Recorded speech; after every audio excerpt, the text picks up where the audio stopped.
Hello everyone, I hope everyone is safe and taking care of themselves in these uncertain times. Today, I want to talk about something which really deserves people's attention: the loneliness epidemic.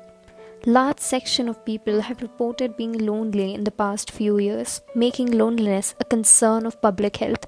For example, in Japan, according to a study by the Japanese government in 2016, there were 500,000 hikikomori, or the Japanese word for shut-ins, between the age of 16 to 39, and a recent one found 600,000 between the age of 40 to 64. These people live their lives in extreme self-isolation for more than a year. They go on without seeing anybody for months, often glued to a digital screen when inside. People are using robots as substitute for partners and children. Let's look at a different country, the United Kingdom. In 2017, 14% of the country reported to often or always feel lonely. That was an alarming fact, so much so that they had to appoint a loneliness minister, Tracy Couch. In the US, according to a nationwide survey conducted in 2018, 50% of the respondents said that they feel lonely and left out, always or sometimes. In India, Center for Study of Developing Societies released a survey of attitudes in 2017 for the age group 15 to 34. 12% of the youth felt depressed and 8% felt lonely. Loneliness can have many negative impacts on physical health.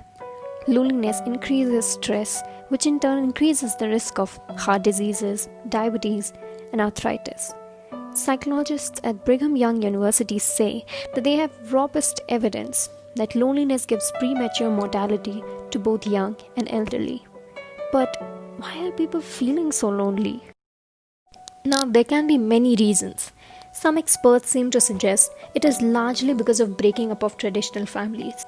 Others say it is the toxic work culture, which leaves little or no time for people for themselves or finding partners for themselves. There is also a stigma around accepting loneliness, which also holds people back from getting therapy. For a lot of other people, going to a therapist can be pretty expensive as well.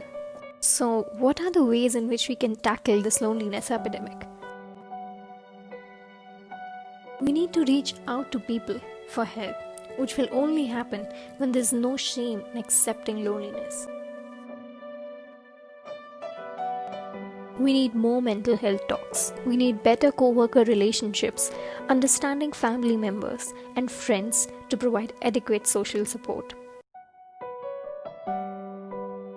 Lonely people have the tendency to immediately assume the worst. They remember negative things more than the positive ones. This is called maladaptive social cognition. And even though a professional would be able to treat this better, even if normal people try to persuade and motivate them, it can be really helpful. Do you know someone who feels lonely? Share this video to let them know that they are not alone and are cared for. I hope you found this video to be useful and informational, and if you liked it, you can subscribe my channel for more videos like this.